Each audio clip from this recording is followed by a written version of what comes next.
Welcome into the Thunder Basketball Universe presented by COOP Ale Works. We're here in the studio. For now, the Thunder's about to set out on a 3-game road trip, but they just wrapped up a 3-game homestand. And since our last podcast, the Thunder has played 2 contests, including an incredible come-from-behind victory over the Portland Trail Blazers after trailing by as many as 18 points, and not only coming back, but winning by 17. That was the second largest win for the Thunder when they've trailed by 18 or more points in team history. Mm-hmm. The largest ever was back in 2018. End of the season, you may remember that game down at Miami. But this was one of those games, Paris, where the switch flipped, and after that, the game was never the same. About mid-second quarter, the Thunder was able to just kind of crack the code.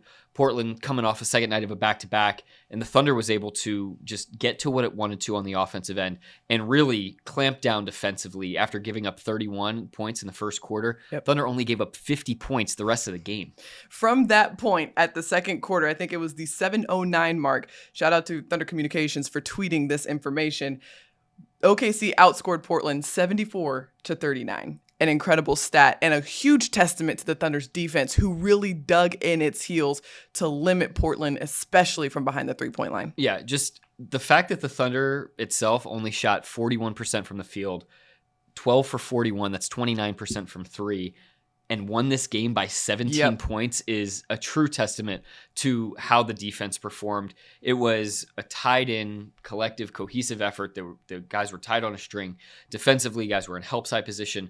And, we'll talk about this later on, but they focused on the main guys, and they were able to keep them in check and try to make the other, less dynamic scorers beat them, and the one-trick ponies weren't able to do that. And another major storyline just coming out of this was the Thunder's first game playing without their leading scorer, Shai Gilgeous-Alexander. Since our last podcast, the news came out that Shai would be out until at least the All-Star break, and with that ankle sprain. And so, like you said, it took a balanced scoring effort, took all 5 guys, and the mentality that the group has is they want to solve problems with all 5 guys on the floor. And this comeback and this win is a testament to the group being able to rally together and make it happen. Yeah, Shai went down with that ankle sprain on Friday against Indiana, and so the Thunder had a recovery day on Saturday and then practice on Sunday, and it wasn't like they got into the lab and they had to figure out how to reorient themselves. Like, no, it was just, let's double down on our approach and our philosophy. Let's stay invigorated on what each of our players is asked to do individually, specifically to their skills and their strengths. And let's just play off of one another that way. And what we saw on Monday night against Portland was everybody just continued to play their role. They played their same way. Josh Giddey operated it at the point guard in the same way that he always has. This season, Lou Dort was sort of his same self, flowing into offense, catching, attacking closeouts, hitting shots when he was open. And, Darius Bazley playing simply as well. Catch, shoot, take 1 or 2 dribbles, make the next play.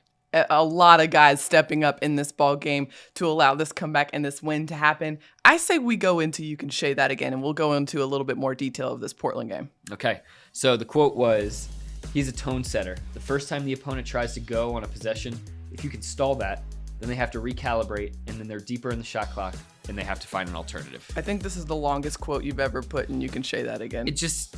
you're usually good for the sentence-long quips. That's true, but this one, it really hit me because it's a true description of what this player, who it is describing, does. It's Lou Dort. It is Lou Dort, and this was Mark Daignault talking about Lou Dort. Basically, the whole conversation was centered around how you can be efficient as a player. And so much of maybe the public conversation about efficiency is wrapped up in shooting percentage. Yes. And, Lou has been less efficient shooting the ball this year than last year, say, but he's been efficient in a lot of other ways. Defensively is one of them, in making sure that when his opponent is coming up the floor, he's not getting into offense immediately. The most efficient shots come within the first 6 seconds of the shot clock.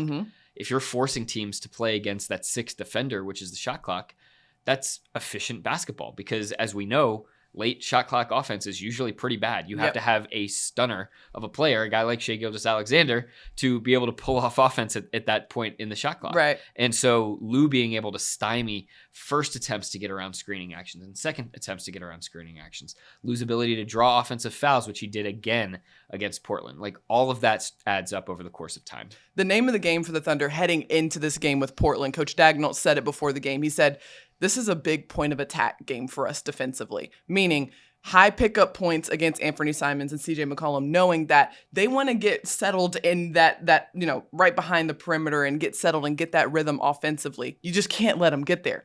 And so all game long, Thunder was really focused on picking up these guys really high and making it really uncomfortable for them to get to the perimeter and get to the 3-point line.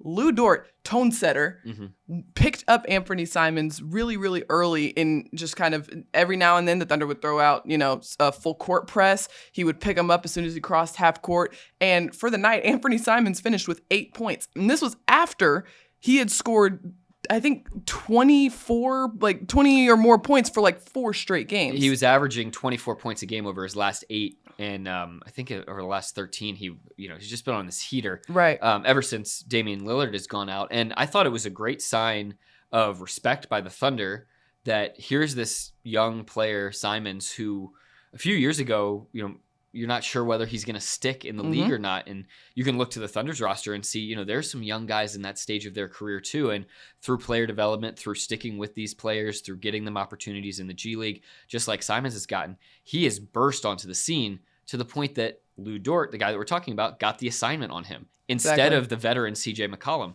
The Thunder trusted Aaron Wiggins with the McCollum matchup, and McCollum, was able to put up some points, 21 points, but it took him 17 shots, right? And it wasn't this prolific, night at the free throw line. He had 0 free throw attempts, so Wiggins did a nice job holding down the fort there, and that allowed Lou Dort to just run wild with that matchup on Simons and put the clamps on him. And it obviously percolated throughout the entire team, and everybody, you could tell defensively, was just amped up, really revved up. I'm just going to go ahead and say that again because it goes along the same lines. And I took your normal tone of just like a one-liner. It gives us a lot of juice. That was Lou Dort after the game talking about the energy that they get from picking up full court, from shadowing and denying guys on the wing. These are the sort of things that defensively just bring some extra energy, some extra juice. Darius Bazley diving on the floor for loose ball. Lou Dort, he was all over the floor for some of these steals and some of these deflections. And you could just tell that the collective energy on the defensive end was extremely intense. Yeah, and I think this is something that might be lost across the TV screen, but you feel when you're inside Paycom Center, when you're here in person, is the physicality of the game changes the mood of the game and changes the tone of the game completely. And Lou plays with a level of physicality that not necessarily intimidating from a fear standpoint to opponents, but it impacts them and it affects opponents. The way that he, again, as you're saying, dives on the floor for loose balls, the way that he fights over screens and stays in front, the way that he barrels down the middle of the lane. He gets clobbered by Robert Covington, and Covington's the one that's worse for wear, and Lou's the one popping right up. Right. There's something to that when you're down on the floor, when you're in the heat of that battle on the court level. One of these guys is a wrecking ball and the other is a bowling pin. And, that's why having a Lou Dort, a guy who is a physical, as Mark Dagnall would say, a ground athlete, a linebacker out there is such a big deal. I want to take a big holistic view of the Thunder's defense for this night and just kind of zoom out for a little bit, because Portland came into the game through the month of January. They were the best 3-point shooting team in the league. For the whole season, they were top 5. Yeah. In this game, they shot 18% from the 3-point line. And that's a testament to the Thunder's defense, but also its ability to stick with the game plan for an entire 4 quarters. Now, of course, Portland ripped off their first 4 of 6, I believe, from behind the arc. But after that point, you could see, it was almost kind of palpable that the Thunder had a conversation and they said, that's not the game plan. We can't allow them to sustain this. We need to flip the switch and follow the scouting report that we know that we can accomplish here. Yeah, and I think understanding your opponent is a huge deal. Yeah. Portland, one of the very best corner 3-point shooting teams in the league this season, top 3 or top 4, I believe. The Thunder held them to 1 of 13 shooting on corner threes in this game, and that some of that is variance. Those shots should go down at a higher clip for a team that's taking them.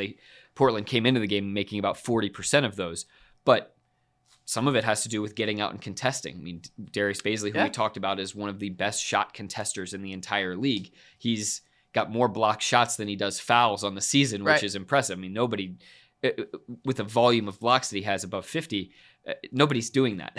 And so, you have guys that are getting out on the perimeter and sticking hands up. And that's why it's so impressive for such a young team to be in the top 12, top 11 of the league in defensive rating. And it wasn't just the on-ball defense that got this attention and really sped Portland up. It was the entire shell, the help side defense.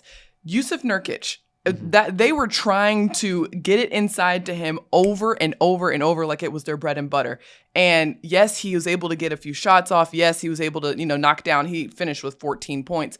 But there was a play specifically that stands out in my mind, and it was Jusuf caught the ball on the block. He was kind of had an angle. I think it was on Favors, or it might have been Muscala, but I think it was Favors.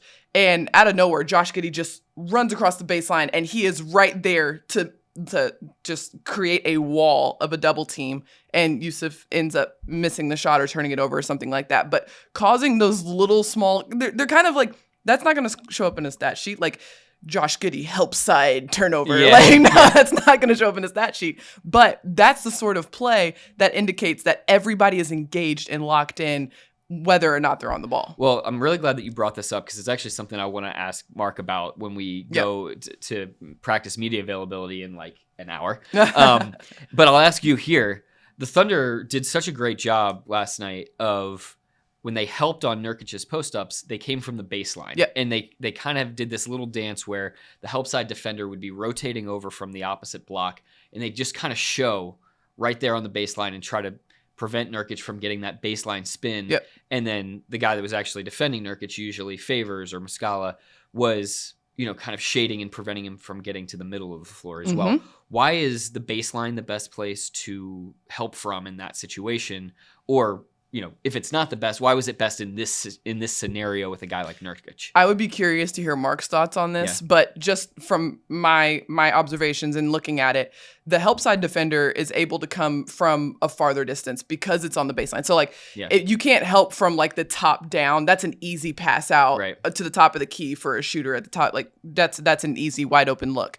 But if you come from the baseline, you can kind of cover more distance because the pass that Nurkic would have to make across the court to the opposite corner while he's on the block and Favors is shading him to the middle, it's nearly impossible. And there's not a player in the NBA who can make that consistently. And so being able to come from the baseline, I think, is like the most effective kind of form of help. And I'd be curious to hear Mark's thoughts on this, but that's just kind of the way that I was reading that and kind of looking at it in the game. Two things. There are probably maybe 2 or 3 players that can make that pass. Yeah, you're probably right. It's Josh Giddey, Nikola Jokic, and LeBron James. But it's an excellent point, and I think what you're describing there maybe is that the Thunder is trusting its athletes in that situation, that if that pass does get sprayed across the court, they're going to get into help side rotations, and the guy that's maybe on the defending the wing, he's going to cross over to the corner and defend that, and they're gonna just move along the perimeter and continue to guard, and then block off any cutters that come through the lane too. So clever defense. It takes a lot of timing, a lot of cohesion, and as Lou told us after the game, staying in their shell, which means they got to recognize, okay, when somebody has vacated their responsibility in the corner to come over and help, we've all got to sag in just a little bit just to prevent those cutters from being able to flash through the lane and to be able to recognize if that ball gets sprayed over the top. It's exactly what they mean by on a string. Because if one person moves, that indicates somebody else has to move. If that person moves, somebody else has to. Everybody has to move as one and at the same time. You can't just stand there and watch. Yeah, everybody's got to be engaged. Okay. Good stuff, Paris. Really good deep dive there, Gallo. I'm excited to hear what Mark has to say at practice about that. Okay, let's go into Name That Dude. Okay. This stat line is over the past 2 games, so I'll just let you have that little hint because I think you're going to scratch your head for a minute. 29 points on 10 of 14 field goals, 5 of 6 from three-point range. I actually know exactly who this is. I know exactly who this is, and I knew it was 2 games when I saw it. Okay. And all right, only because this guy has had 2 very highly efficient games for the Thunder in consecutive contests, and that's Darius Bazley. Yeah, Baze. He's been excellent against Indiana and Portland. He was just hyper efficient. And again, this is in the context of shooting the ball. Right. Very efficient. That's not the only way in which he's efficient. Rising up for some big boy rebounds too. I mean, the way that he soars for some of those and just rips them out of the sky, leaving no doubt about whether it's going to be a contested one or not, is really impressive, particularly on the defensive end of the floor. But the simple plays are really key for him. We're not seeing him drive into crowds quite as much. We're not seeing him take contested spinning, driving runners that, you know, are going up off the glass. What we're seeing is catch and shoot threes. We're seeing, you know, quick drives off of closeouts to attack all the way to the rim. We're seeing finishes in transition, like direct A to B plays. Yes. And that's where Bazley is going to thrive. Making simple decisions, quick decisions. The simpler the decision, the quicker you can make it. Right. And the easier the pass is. And so at one play that sticks out to me, and it was, I think, early on in that second quarter, I could be wrong, that my memory is fuzzy on this game. A lot was happening, but he came into the game, Kenrich Williams found him for a backdoor cut dunk. 2 plays later, Darius finds Kenrich on almost the exact same play for a backdoor cut dunk. And in my head, I was like, okay, that is an indicator of Darius's growth as an offensive player. Not only is he the recipient of a lot of these kind of off the ball, kind of moving without the ball, finding the cracks and crevices and just rising above the defense, he's initiating some of these plays as well. Yeah, he's recognizing these situations more quickly, which I think is crucial. I mean, we have to remember he came into the league like 18 years old. He you know, was still learning which way was up. He hadn't played organized college ball. So he's learning how to play at this pace, at this league. And so, of course, like, it was going to take him some time to see the landscape of what's happening on the floor. He was very fortunate to get minutes right away, very early on. And, you know, now he's going to be heading into this next stage of his career with all of that knowledge under his belt, but with the understanding of what it all means. And so things are starting to slow down for him a little bit. And I do think as we see Darius thrive, one thing that we should step back and look at is the way that the Thunder has played as a team is allowing him to thrive. Yeah. And I don't mean this as like backhanded at all, because not every player is this incredible isolation player, nor should they be. That's not necessarily what's best for your offense. Like, the Thunder has guys like Shai who can isolate and go get a bucket with 5 seconds on the shot clock. But when your team plays this cohesive style and this brand where the ball is zipping and players are moving and it's this flow state, that elevates a player like Darius Bazley, and it makes them even better than what they could be on their own or in a less connected group, because the choices are more simple and more clear, and that really allows his athleticism to elevate in the game and bubble up to the surface. So that's this sort of like like the way that the Spurs always used to play, like, really benefited, and people wondered, like, well, how are guys able to thrive so much when they go to San Antonio? It was like, well, it was the team ball that was making these things simpler. Like, it's a very level and flat playing field in the NBA outside of the elite top end talent. You know, it's about whether your team can help lift the boats that turns you from a good team to a great team. And one thing that Mark says all the time is one of the hardest things to balance as a player in the NBA is playing within your role, but playing aggressively. Right. And I think this has been an area where Darius has really, really stepped up this season in particular, because remember the anchors to his game, right? It's running the floor, rebounding, and defending. He's 6'8". He has got great length, great size, great athleticism. So he can be effective in all of those areas consistently. And what we're seeing is he is learning to be efficient in those areas and play those areas with intensity and purpose and impact the game in those areas anytime he steps onto the floor, whether that's in the starting lineup, whether that's coming off the bench, or whether that's like, you know, just any point in the game. He's able to really just impact the game in those areas, and he's not really doing anything outside of what the Thunder is asking him to do, but he's able to put up these really game impacting numbers and bring game impacting energy onto the floor. My favorite thing about Darius's game is his rebounding. I love watching him sky up for some of these rebounds. And I'm looking at the stat sheet and I'm like, Darius only had 5 rebounds. It felt like he was all over the glass. Yeah. And it's just because when he does get a rebound, all eyes are like, wow.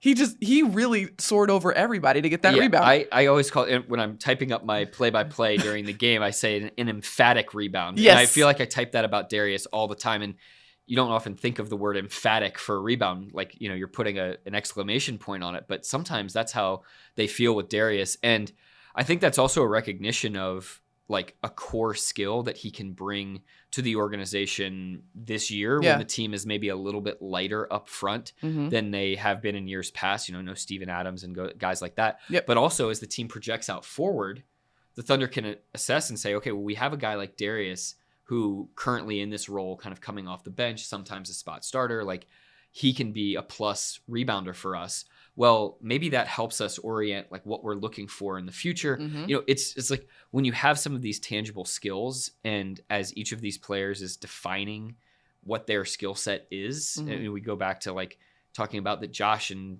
Lou played the exact same way without Shai as they played with him. Like Darius is finding his exact way that he's going to play too.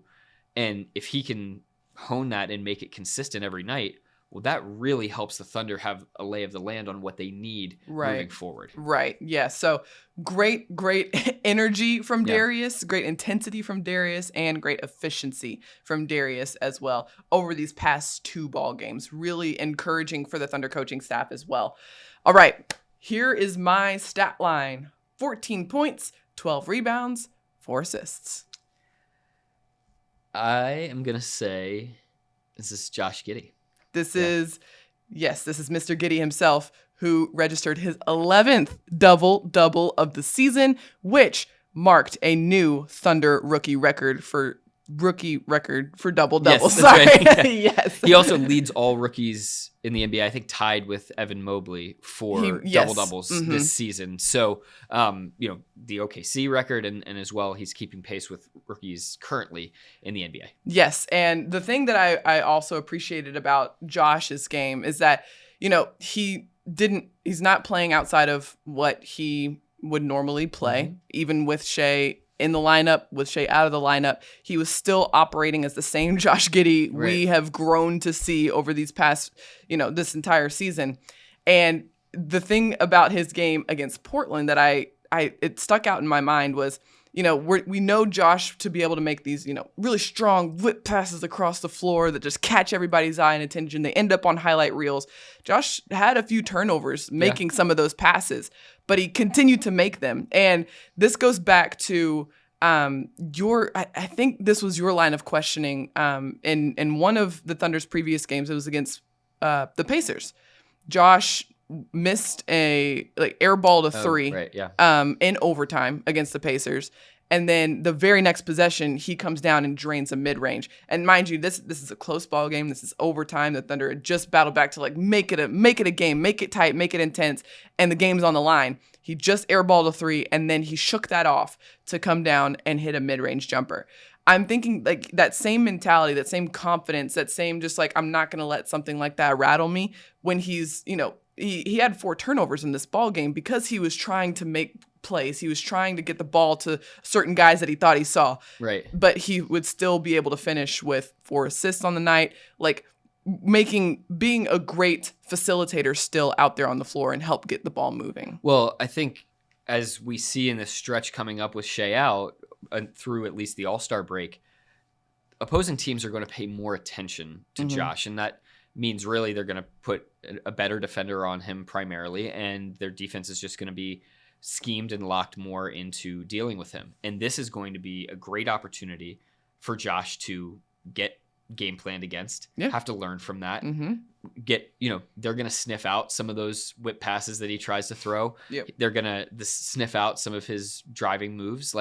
He's going to then have to counter, and he's going to have to figure out, okay, well, they're doing this to me. How do I thwart that? How do I get around that? Right. Or how do I, Lou Dort is a guy who's okay, I'm going to charge head first into that. I'm just going to barrel through that brick wall. Yep. Some players, like Shai is a good example of this. Sometimes he can do that a little bit more like nimbly, and he can just find like he'll pick the lock and find a different way to attack the defense. And Josh, he's going to have to figure out what his own style is of thwarting some of those things, whether it's brute force. Like we saw a couple drives last night where the one where was he reached force. his double-double was a tough finish at the rim. I mean, he had guys all over him, still managed to finish the ball. Yeah, so sometimes it's like physicality, and like I'm 6'8", I'm big. I'm like, you're not going to stop me from getting to the point on the floor that I want to get to. Yep. But some of it might have to just be like the game within the game, and this like chess match of like, okay, you're stopping me from getting there on this type of action. Yep. Well, I'm going to move. I'm going to get the ball moving, and then it's going to come back to me, and I'm going to get there a different way. Yes. And we kind of have seen little mini stretches of this already throughout the season for Josh, where,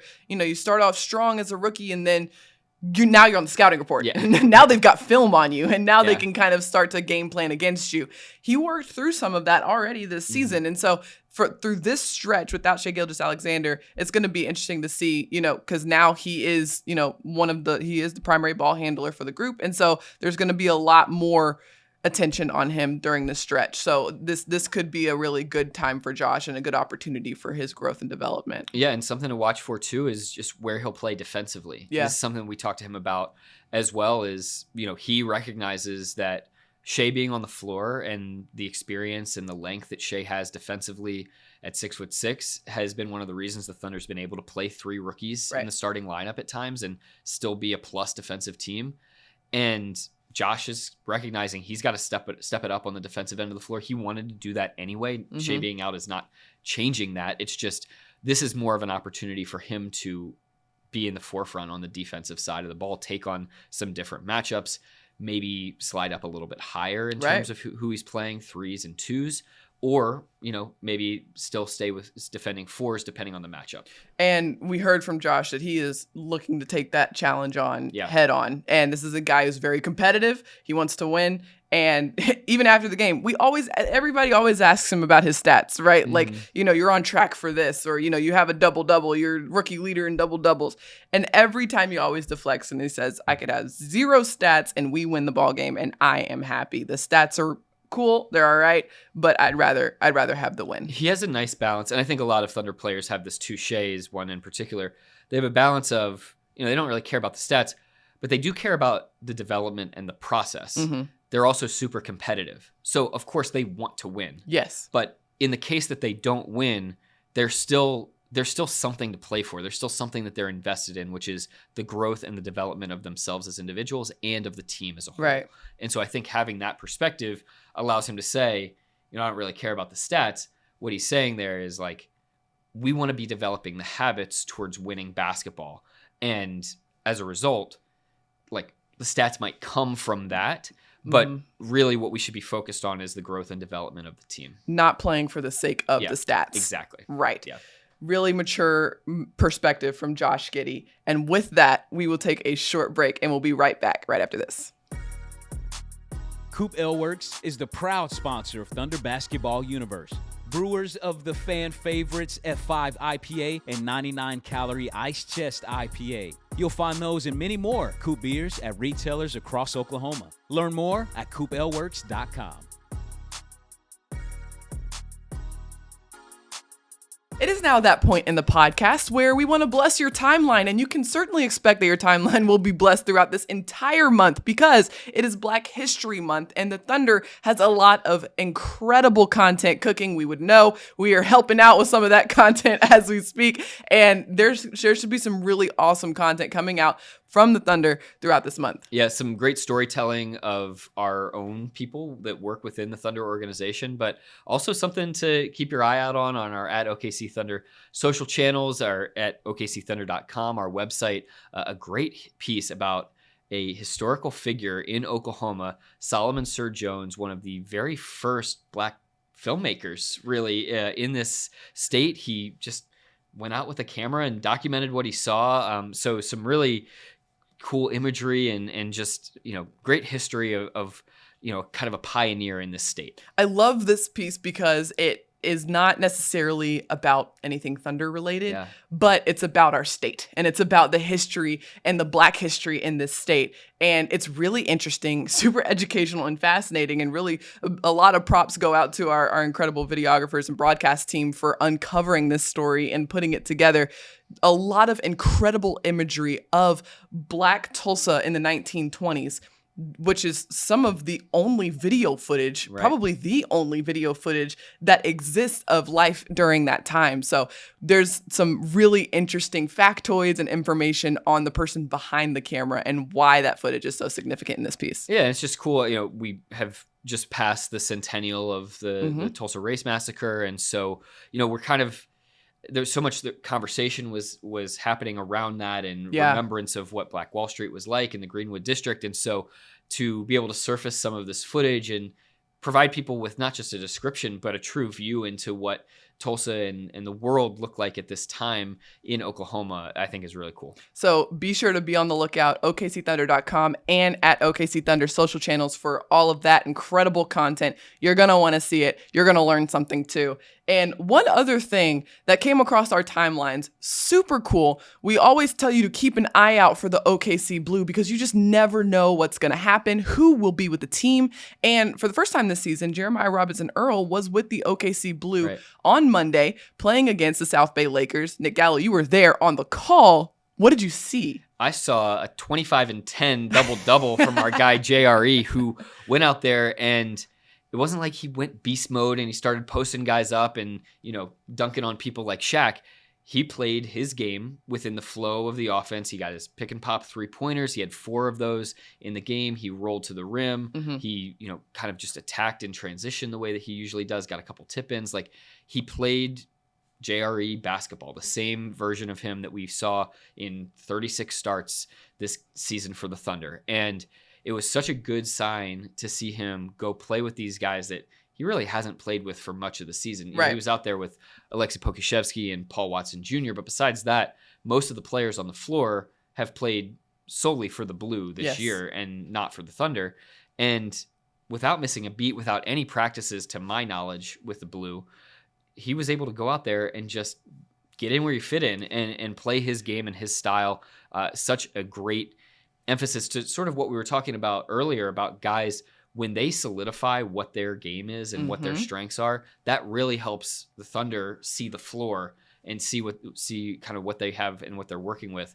And Jeremiah going out and sort of doubling down on his identity was amazing to see. Mark Dagnall was at that game where Jeremiah went off, and the thing that stuck out to me, I love what he said. And the question was basically, why did you send Jeremiah to the Blue? Yeah. And I loved his answer in the fact that, yes, Jeremiah has logged a lot of starts this season. Yes, Jeremiah has spent a lot of time in meaningful minutes this season.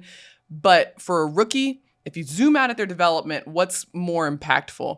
Having, I think the number he used was like 1,200 minutes as a starter, or maybe 1,180 minutes as a starter with the Thunder, and then like 20 minutes with the Blue, or 30 minutes with the OKC Blue. When you zoom out and you take a larger look at like varying experiences, different situations, different circumstances, you put guys in different scenarios, you get to see what they're made of a little bit. You take Jeremiah from playing in front of 18,000 people to playing in front of maybe 100 people with the OKC Blue, and that's a good test to see, okay, how does he handle this? How does he react to this? Playing with a team who he, like you said, hasn't really practiced with. How does he handle it? How does he react to it? He's been a starter with the Thunder. How does he handle being kind of like a guy with a little bit of status on the team? And Jeremiah was his same old self. He wasn't out there, like you said, forcing things, chucking up shots. He was playing his game of basketball and just playing it to the best of his ability. I also just love, like, his demeanor didn't change at all either. Like, he looked like the exact same guy. And sometimes when players go back and forth from the Thunder and the Blue, like, you can even see their temperament changes a little bit. And that's not always a bad thing. Right. Like, Teo Maladon was telling us recently that, like, there's a little bit less pressure when you're playing 30-plus minutes in a game than when you're squeezed in the Thunder rotation and playing 8 to 10 minutes. That's natural. But I thought it was very cool to see Jerry, like, he wasn't walking around like the big man on campus. Right. He was just being him. And, like, he didn't act like he was better than anybody else. He just played his game, played his role. and was really effective at it too. And really good to see. And then he was back onto the bench for the Thunder in their game against Portland. So we tell you all the time, just be on the lookout for that OKC Blue team, because that's another opportunity for these guys on this Thunder roster to get minutes on the floor and to grow in their development as well. So a really, really good look at to where they are in their development process and the potential that they have as players of the Thunder. Yeah, for sure. All right. So before we let you go, we got to let you know what's on tap for this Thunder group before our next podcast. This is our, we're in the studio right now, but we're going to be hitting the road in a few hours heading to Dallas. And the team is going to take on Dallas, Portland, and Sacramento as part of a 3-game road trip before returning to Oklahoma City. And we should be bringing you a podcast later this week on Thursday from Portland. That's the game plan. So be sure to stay tuned for that. Of course, Paris will have great game previews, game recaps, all that good stuff. We'll, continue to update you if anything changes from an injury standpoint or whatever. And obviously tune in on our Bally Sports Oklahoma broadcast. We got 3 of them coming up this week on this Western Conference trip. You know where to look, you know where to tune in. And we want to thank you so much for tuning in to today's podcast. Thank you so much for listening. Be sure to like, rate, and subscribe wherever you get your podcasts. Be sure to check us out on YouTube as well. Thank you so much to our producer, Matt Bishop. And until next time, Thunder up and catch you later.